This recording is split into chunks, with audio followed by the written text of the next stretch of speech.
dándoles a todos la bienvenida en este martes 28 de junio. El encuentro pasado estuvimos hablando un poco al final de la Operación Paz para la Galilea, o la mal llamada Guerra del Líbano. Estamos hablando de 1982, un año que tuvo el nuevo conflicto en la tierra de Israel. Habíamos visto 48-49 de independencia, 56 la operación en el Sinaí, 67 la guerra de los 6 días, 73 la de Yom Kippur, y ahora es el turno de este espacio que habíamos visto que había comenzado un tiempo antes con incursiones y demás. Entonces, en junio de 1982 da inicio Israel a la operación Paz para la Galilea, cuando las fuerzas de defensa de Israel invaden el sur del Líbano como respuesta a los ataques y contraataques que había habido entre la OLP, la Organización para la Liberación Palestina, la organización de Arafat. ¿Se acuerdan que eso hablamos un poquito la semana pasada? Esta organización de la OLP había hecho varias incursiones desde el sur del Líbano. Recuerdan, zona que tomaron cuando se fueron de Jordania, los palestinos, y que tenían ahí dentro del Líbano un estado dentro de un estado. El Líbano no tenía la fuerza para reprimirlos ni para dominarlos, entonces había allí una zona libre del control libanés, y desde allí estas fuerzas de liberación palestina atacaban a Israel. Entonces finalmente Israel invadió el Líbano y atacó a estas fuerzas que operaban en el sur del Líbano. Por supuesto que fue una guerra con muchas bajas y con bombardeos, con aviones. Fue en ese sentido, sí podemos decir que es una guerra. No se llama guerra porque de otro lado no había un ejército convencional. No se atacó a un país, sino que se ingresó a ese país porque había fuerzas terroristas en ese país que estaban atacando a Israel. Entonces, hay diferentes componentes de una guerra, pero no fue una guerra clásica. ¿Qué se usó como disparador? Resulta que una de las organizaciones palestinas asesinó al embajador de Israel en el Reino Unido. Y vieron cómo fue la Primera Guerra Mundial, vieron que hay algunos acontecimientos que a veces son como la causa de la guerra, pero no es la causa de la guerra. Es la excusa o la gota que rebalsa el vaso, como quieran ver, que le permite a un gobierno decir, bueno, hasta acá llegamos, no aguantamos más. Entonces, ese punto de inflexión, ese hasta acá llegamos, fue cuando una organización palestina mata al embajador de Israel en el Reino Unido, y eso se usó entonces para que el gobierno de Menachem Begin, que es el que estamos estudiando en todos estos recorridos de estos últimos encuentros, culpando a la OLP de este acto, por ese tema, invade el sur del Líbano. Entonces, a partir de allí, Israel invade y las fuerzas sirias se suman a atacar a Israel en esta operación en el sur del Líbano. Hubo fuerzas sirias y algunas libanesas musulmanas en este conflicto. Es decir que hubo otro país que se metió y hubo fuerzas del Líbano que también actuaron, pero por otro lado ya fue fuerzas cristianas del Líbano que apoyaban a Israel y que coordinaban sus ataques con Israel. Es decir que el Líbano estaba partido, Israel se apoyó en una parte del Líbano, otra parte del Líbano se unió a Siria y defendió a la OLP. Esta es la situación que se generó en el Líbano, y Israel, después de algunas batallas, obviamente logró ocupar ese sur del Líbano, que ahora algo un poquito más les voy a contar, y entonces cuando lo hizo rodeó a la OLP, que quedó ahí en el medio de los ejércitos de Israel, y también algunos ejércitos sirios quedaron atrapados y rodeados. Todo esto al oeste de Beirut, capital del Líbano, que ahora les voy a contar algunas cosas más de todo esto. Hubo bombardeos intensos y hubo bastantes ataques por parte de Israel, y también hubieron algunos esfuerzos internacionales, liderados especialmente por Estados Unidos, para parar esta guerra, con el envío de fuerzas de paz internacionales y con la idea de que esto no escale y no lleve a una guerra sin control. Entonces, bajo esas presiones, finalmente, Yasser Arafat y parte de la OLP se va a Trípoli, se va de Líbano, que era la intención última de la guerra de Israel, y esto ocurrió. Esto tuvo lugar en junio del 82, cuando Israel logra expulsar a gran parte de la OLP y logra atrasar o expulsar en parte la influencia siria en el Líbano. Esas fueron parte de los objetivos que se propuso en la guerra, ¿sí? Un objetivo más, ahora vamos a ver un poquito más de detalle de la guerra, pero como a grandes rasgos, un objetivo más, repito por las dudas, para que quede bien claro, ¿no? Expulsar a gran parte de los terroristas y al jefe de la OLP, Yasser Arafat, cosa que se consiguió. Quitar a Siria en su influencia en el Líbano, porque también tenía objetivos terroristas. Y el tercer objetivo era establecer, fortalecer, ayudar a un gobierno cristiano maronita en el Líbano. Israel tenía como objetivo que ese gobierno cristiano, que iba a ser mucho más pro-israelí que un gobierno musulmán, por cómo se habían alineado, pueda establecerse, y ayudó a que eso ocurra con Gemayel como primer ministro a cargo del gobierno.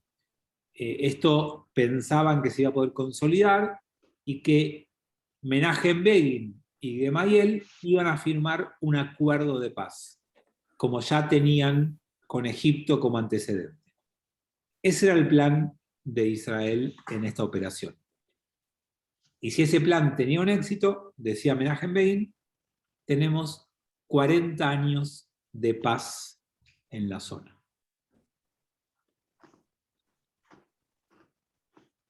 Esto fue junio de 1982.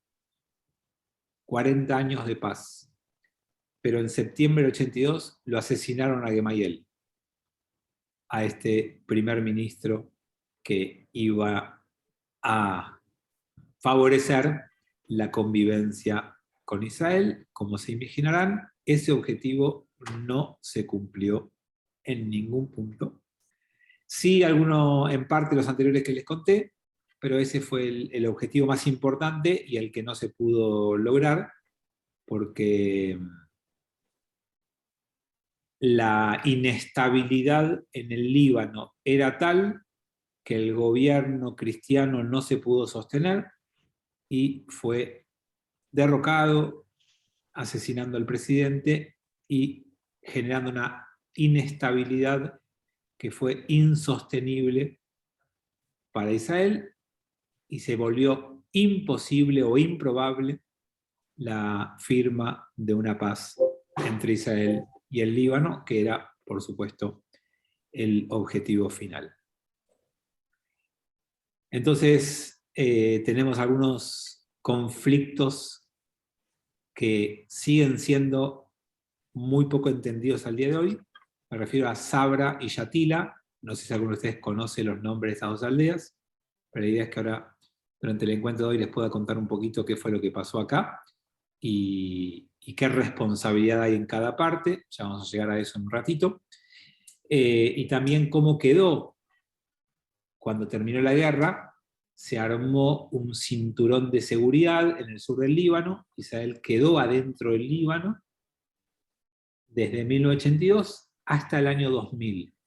Hubo una franja de seguridad que Israel se quedó del Líbano para evitar estas incursiones que llegaban desde el Líbano. Eso permitió que parte de la frontera norte de Israel esté mucho más tranquila durante mucho más tiempo. Entonces, de los objetivos de guerra, algunos se cumplieron, otros no, pero la conclusión que podríamos decir es que el objetivo más básico que tenía Israel, que era no permitir más incursiones desde el norte a Israel, se consiguió y hasta el año 2000 tuvieron que permanecer en el Líbano, con todo lo que eso implica, ¿no?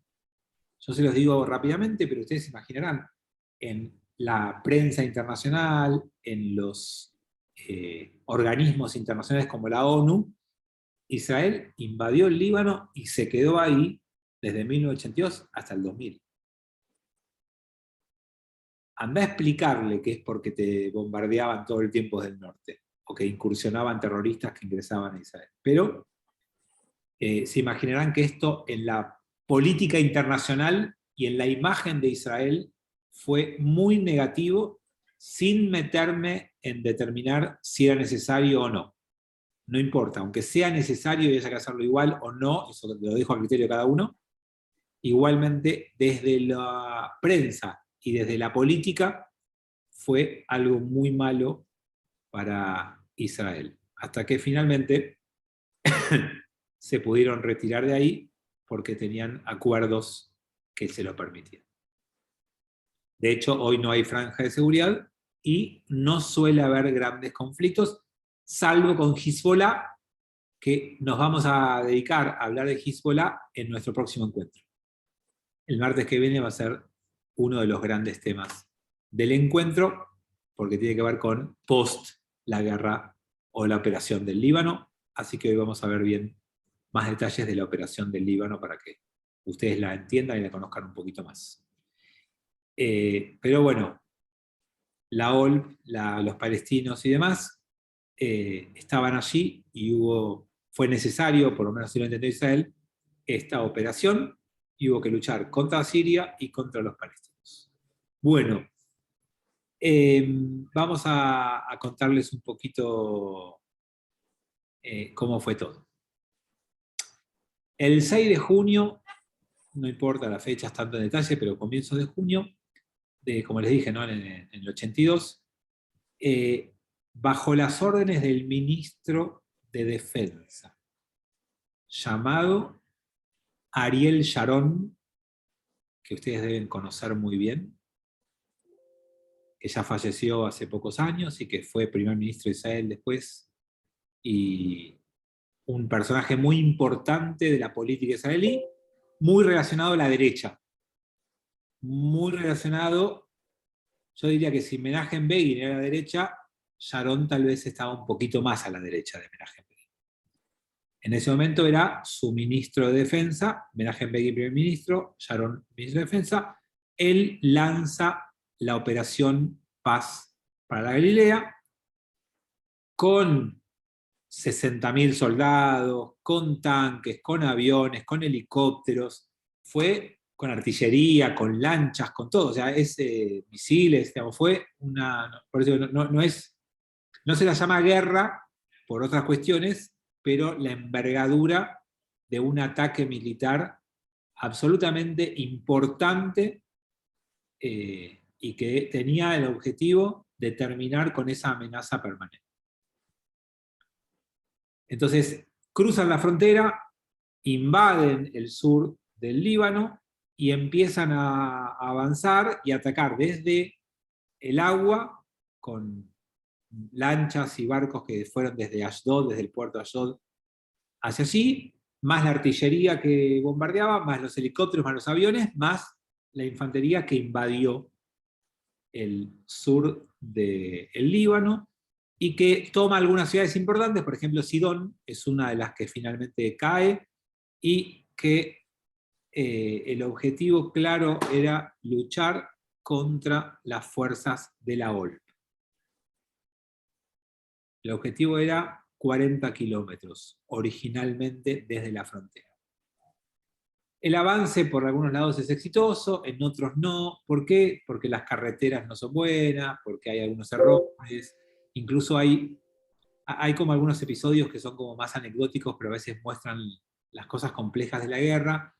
Hay una división israelí que es confundida por otra división de Israel y termina viendo fuego amigo y matando a muchos soldados israelíes con fuego propio. Las guerras traen estas complejidades que son difíciles a veces de prever antes de empezar y que después traen consecuencias muy fuertes en las poblaciones.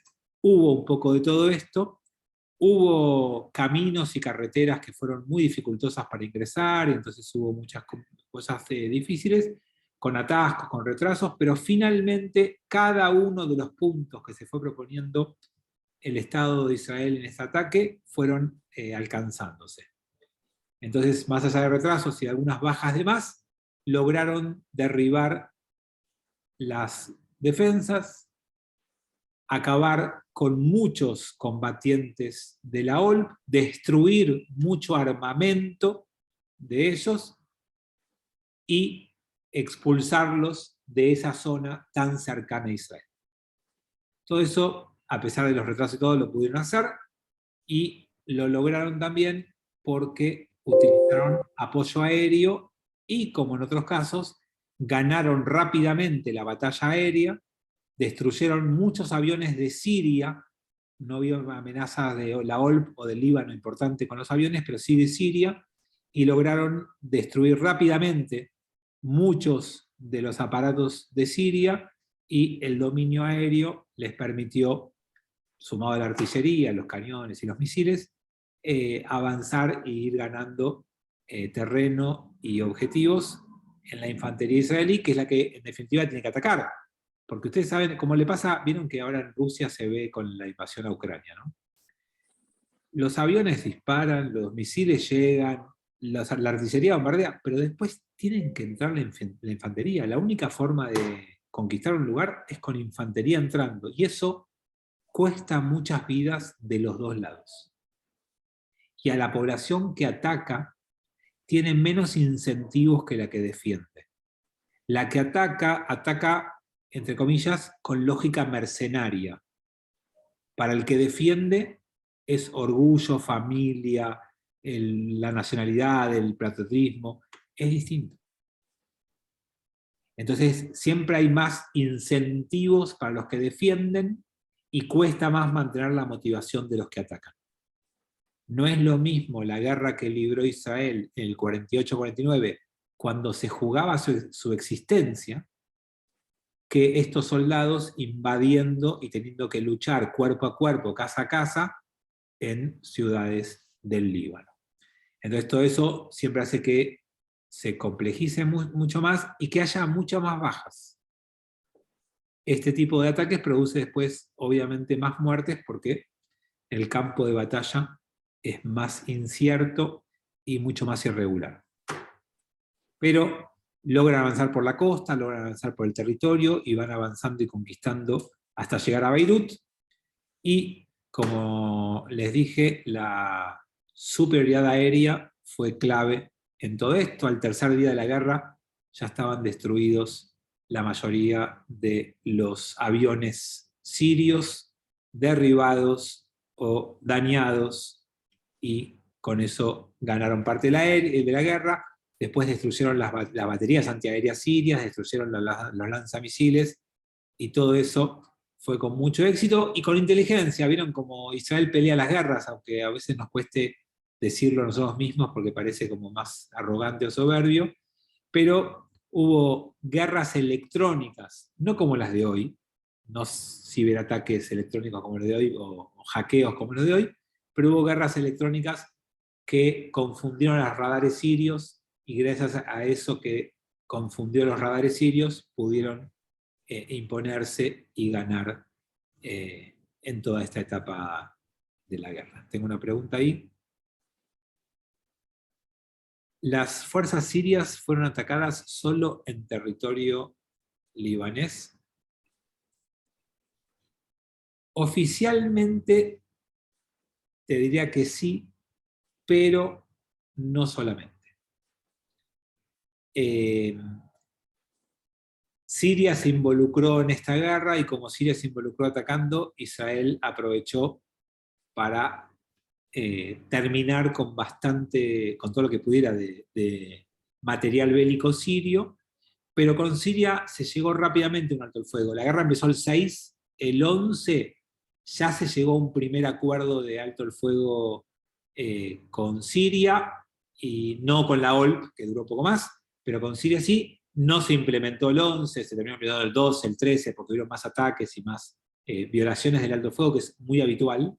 Se fija una primera fecha, cada uno trata de un poquito antes sacar ventaja, se atacan un poco mutuamente, y después finalmente se termina imponiendo el alto el fuego. Así que fueron pocos días esta guerra con Siria. En cambio, con la OLP duró unos días más y Israel decidió avanzar sobre Beirut, capital de Líbano, aunque en los planes iniciales no estaba, y ese 11 de junio ya estaba en las afueras de Beirut. Este avance israelí se mantuvo bastante constante y la OLP empezó a quedar muy fuera de combate y quedó muy dañada, muy debilitada, y eso le permitía a Israel ganar terreno y terminar, si se lo proponía, con la mayor cantidad posible de terroristas de la OLP. Y acá viene un planteo complejo. Quiero salir un poquito de este detalle, de este recorrido de la guerra, que ahora volvemos, para decirles algo que no tengo respuesta certera, total, pero me gustaría planteárselos para que lo piensen. Cuando vos luchás desde un ejército armado, un país establecido como era Israel en 1982, contra terroristas que en realidad se hicieron terroristas no porque nacieron malvados, sino porque sienten que Israel ocupa su tierra, no importa si con razón o sin razón, o si es justo o no es justo. Ellos crecieron viendo que Israel ocupa las tierras de sus antepasados. En términos de ellos, esto es legítimo, en términos de ellos, esto es legítimo para atacar como pueden. Y como son ciudadanos que no tienen ejército, el camino es el terrorismo. Es usar la fuerza para desalojar a los invasores, en este caso, el Estado de Israel. ¿Se entiende el planteo? Bueno, cuando Israel mata a un terrorista en estas circunstancias, la pregunta que tengo para hacerme es: ¿hay un terrorista menos dispuesto a atacar a Israel? ¿O hay 5 nuevos terroristas dispuestos a atacar a Israel? Cuando el camino para terminar con el terrorismo es una guerra o un ataque frontal con armas convencionales contra poblaciones que no tienen ejércitos regulares y donde van a morir personas, porque el terrorista es papá de familia o es hijo de una familia. Los terroristas no son personas que no tienen familias. Entonces, la situación que vemos con el paso del tiempo es que cuanto más terroristas liquida Israel, más terroristas nuevos están dispuestos a seguir atacando. No les quiero decir con esto que entonces no hay que hacer nada, solo preguntarse sobre la efectividad del método y plantearlo más allá de lo moral, que sería otro planteo que uno puede hacerse, que es válido y mucho más válido, pero en este espacio de historia quiero plantearles un desafío incluso de conveniencia para el propio Estado de Israel. Porque hay muchos que plantean en Israel, pero no son la mayoría, que el sistema que está usando Israel en los últimos años, en lugar de disminuir la cantidad de terroristas, la aumenta. Ahora, ustedes me dirán, bueno, pero Fabi, las estadísticas muestran que los atentados bajaron. Es cierto. A un costo enorme por parte de Israel. Un costo tremendo en control. Un costo inmenso en seguridad.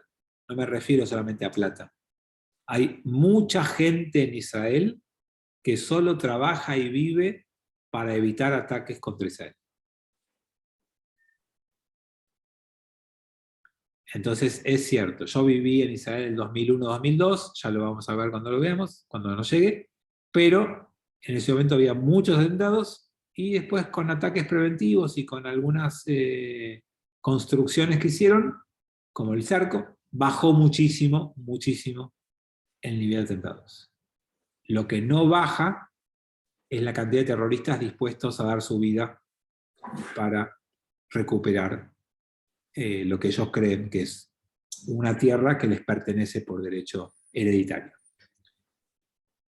Bien, quería hacer ese comentario que me parece como muy importante, por lo menos de planteárselo, y que cada uno de ustedes llegue a la conclusión donde quiera llegar, o que cada uno tenga su propia lectura de todo esto, me parece muy válida. Entonces le decía que Israel avanzaba, ganaba terreno, atrapaba terroristas, los encerraba, los rodeaba con ejércitos, hizo lo mismo con algunas brigadas sirias que quedaron bajo cerco del ejército de Israel, y al mismo tiempo avanzaban sectores cristianos, maronitas del Líbano, que también lograron victorias en la zona.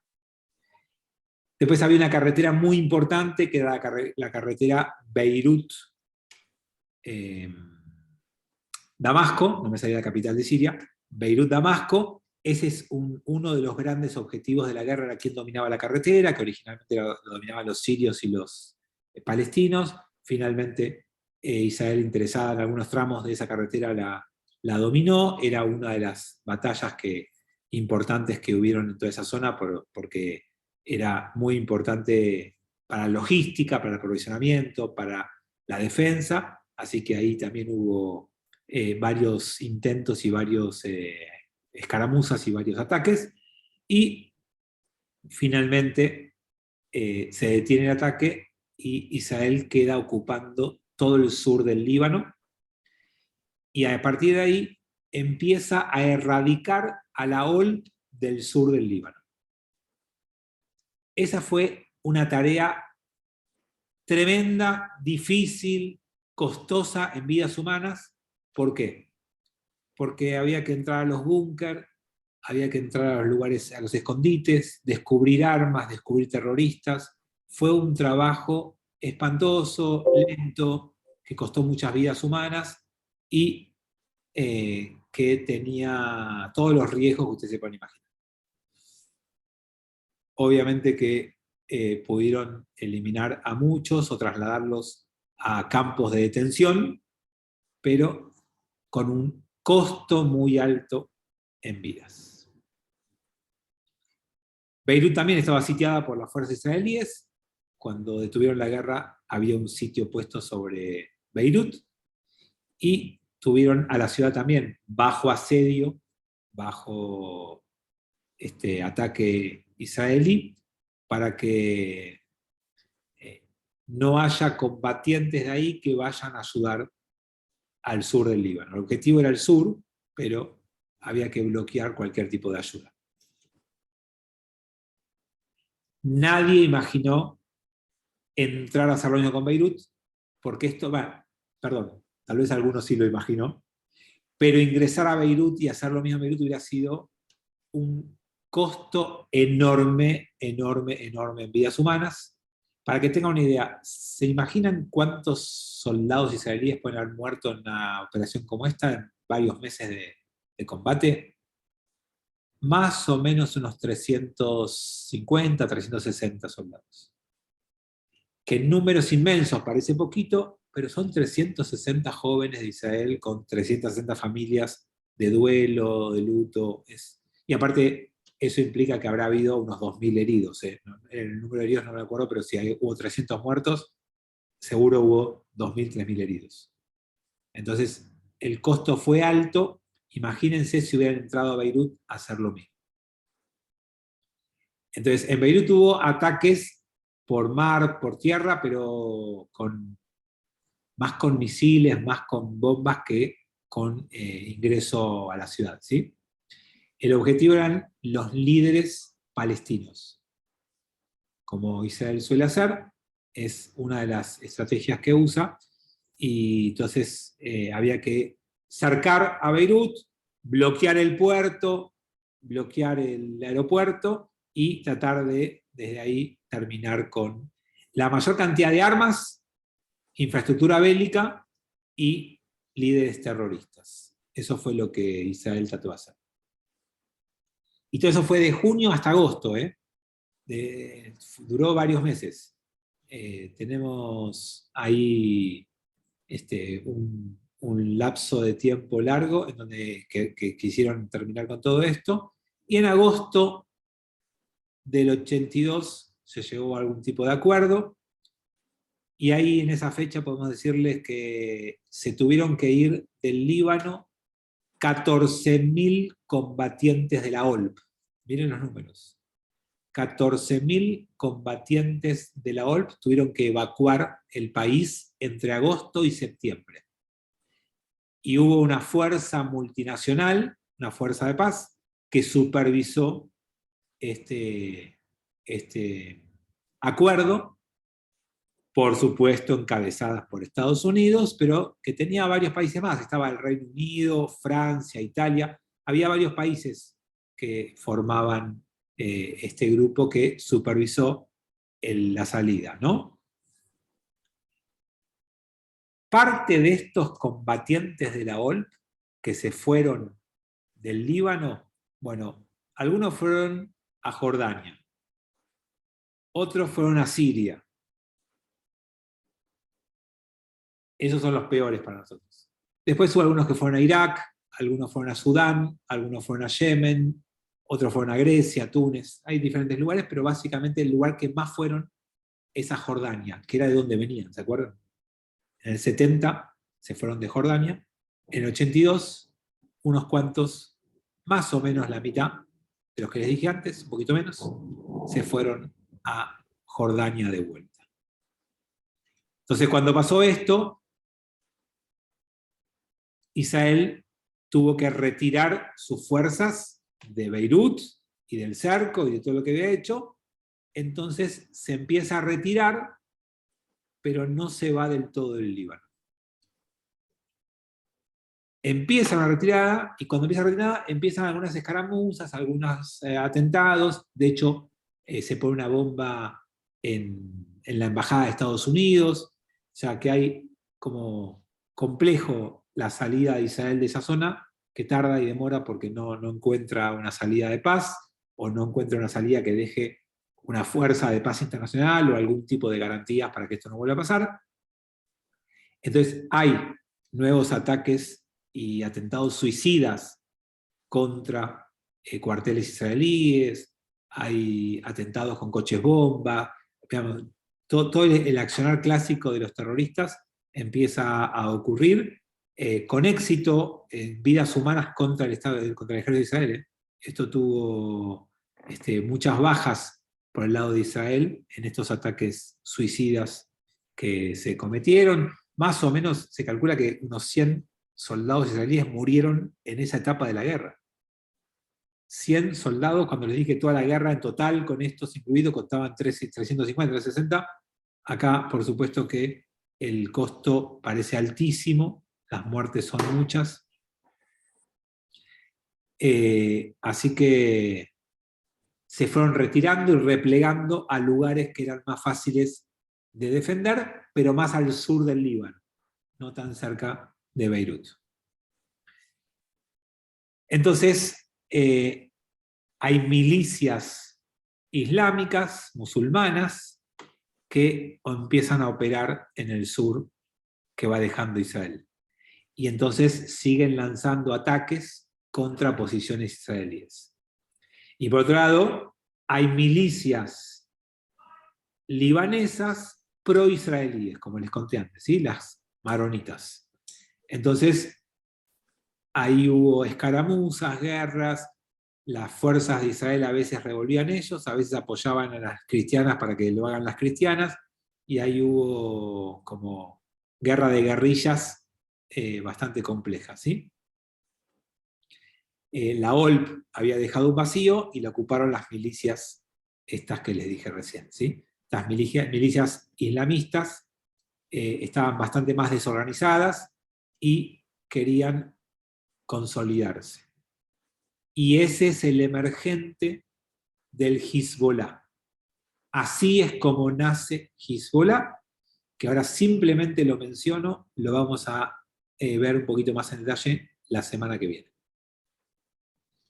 O sea que de milicias esporádicas, desorganizadas, van a transformarse en algo más permanente, más evolucionado, y van a ser hasta el día de hoy muy protagonistas de lo que pasa en el Líbano.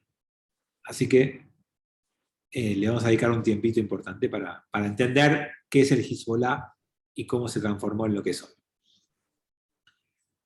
Bueno, el otro grupo que también ahí activaba es la Jihad Islámica, que también es otro grupo importante del cual ya alguna vez hablamos.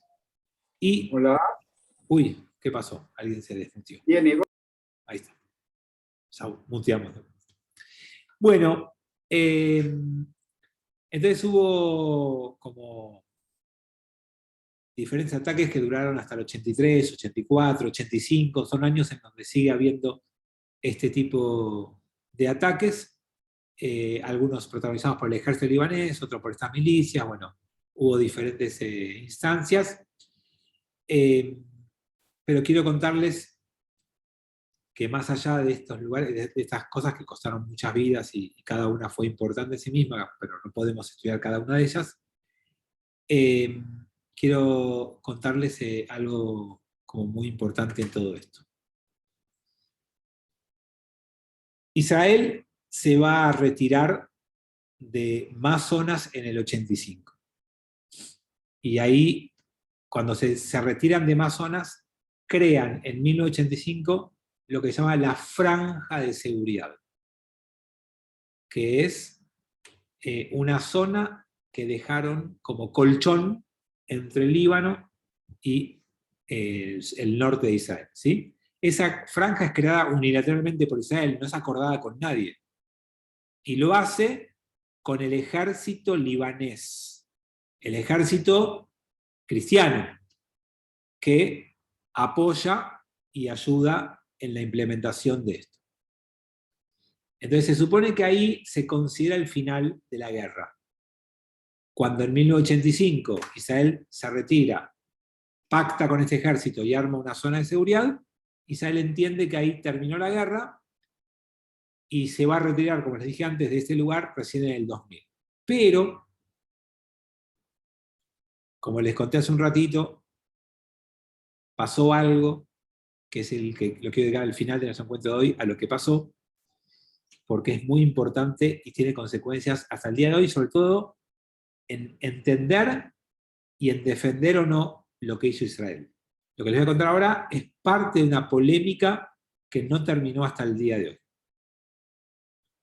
Cuando asesinan al primer ministro libanés, que yo les conté que fue en septiembre del 82, no importa, un tiempito después que lo quisieron instalar como primer ministro y consolidar, empiezan las guerras internas del Líbano entre los cristianos y los islamistas.